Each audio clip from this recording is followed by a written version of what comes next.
In football, some moments are remembered forever. A perfect pass, a title-winning goal, or a miraculous save that defies reality. But what happens when a player's greatest moment is also the beginning of their downfall? Gordon Banks was more than just a goalkeeper. He was a legend who reached the absolute peak of his profession.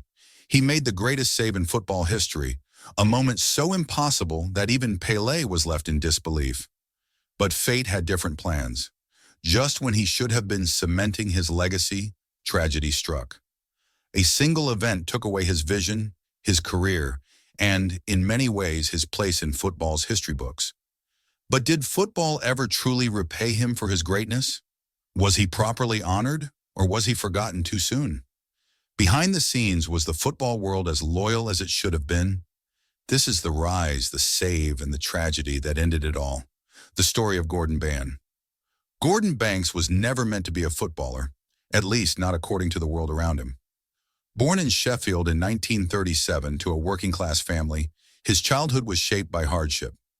His father was a steelworker, and the family lived in a modest home where survival took precedence over dreams. Football was his escape, but even that wasn't kind to him at first. Rejected from his school team and overlooked by professional clubs, Banks' early years were defined by setbacks, but he refused to let failure define him. He found his way into Chesterfield's youth system, not through talent scouts or privilege, but through sheer perseverance. Even there, he wasn't a prodigy. He was just another boy trying to prove he belonged. Then, disaster struck early. Chesterfield's senior team had no room for him. It seemed like the end before it had even begun. His response?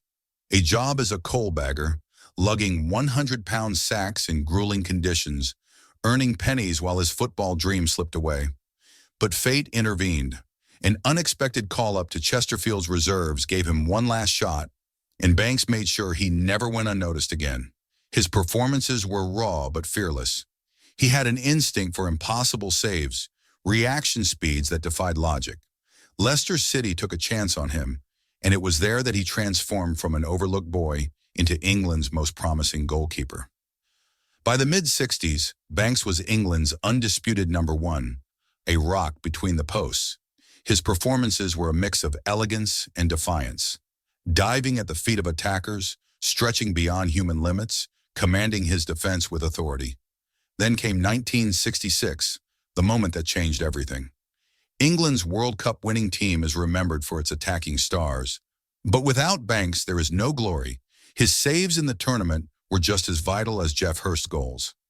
In the final against West Germany, he was unshakable.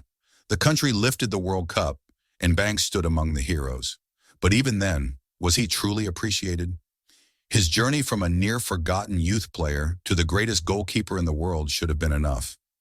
But Banks was only getting started. Some moments in football are so extraordinary that they transcend time. Gordon Banks' save against Pelé in the 1970 World Cup was more than just a save. It was a miracle, a moment that defied logic, gravity, and belief itself.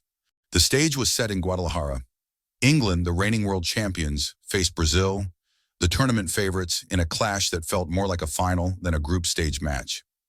Brazil's golden generation, led by Pelé, Jairzinho, and Tostão, was the most feared attacking force on the planet.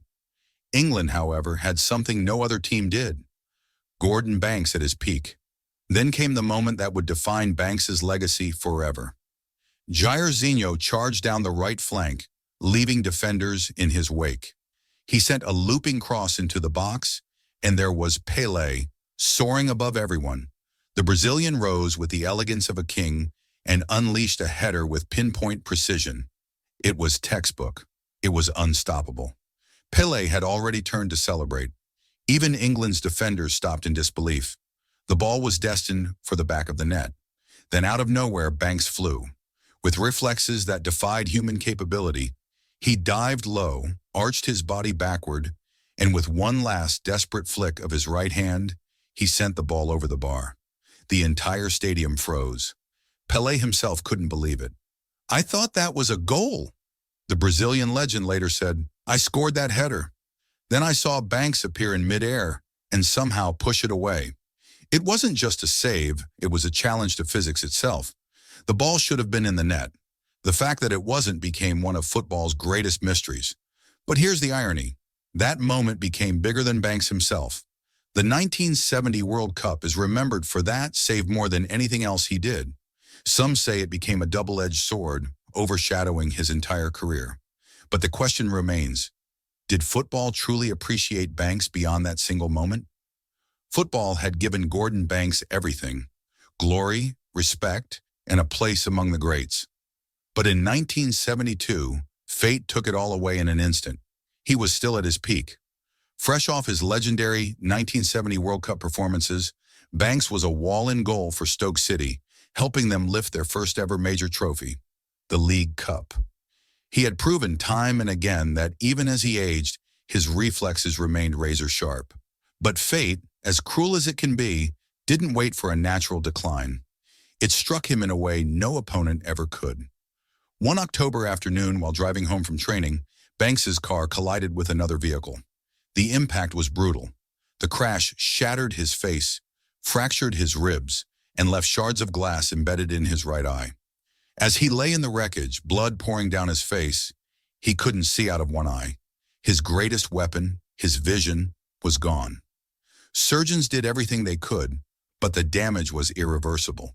The official verdict: permanent loss of vision in his right eye. The football world held its breath. Could the great Banks return? At first, he refused to accept it. He attempted to train, to adjust, to relearn the game he had mastered with one eye. But it wasn't just about depth perception. His entire coordination was thrown off. Every instinct, every split-second reaction that had made him the greatest was now betraying him. The doctors delivered the final blow. His career was over. But what happened next was even more brutal. Football moved on without him. There was no grand farewell, no heroic comeback story, no last dance in front of adoring fans. Clubs weren't willing to take a chance on a one-eyed goalkeeper, no matter how great he had once been. A career that had scaled the highest peaks was now over in the most unthinkable way, alone, off the pitch, in a moment of pure misfortune. But was that the worst part? Or was it what followed, the football world's cold and swift abandonment, that truly defined his downfall? For any legend, a career-ending injury should be met with tributes, support, and a lasting place in football's memory. But for Gordon Banks, reality was far harsher. The man who had made the greatest save in football history was now a man without a club, without a future in the game he had dedicated his life to. There were no grand farewell matches, no long-term coaching offers, no roles within the England setup. Football, the sport he had given everything to, had no space left for him. At just 34 years old, Banks was forced into retirement, not by choice, not by age, but by fate. He had no lucrative sponsorships, no safety net, and in an era before multi-million-dollar wages, he wasn't set for life. He needed to work. But where does a one-eyed goalkeeper go? Desperate to stay involved in football, Banks looked for opportunities abroad.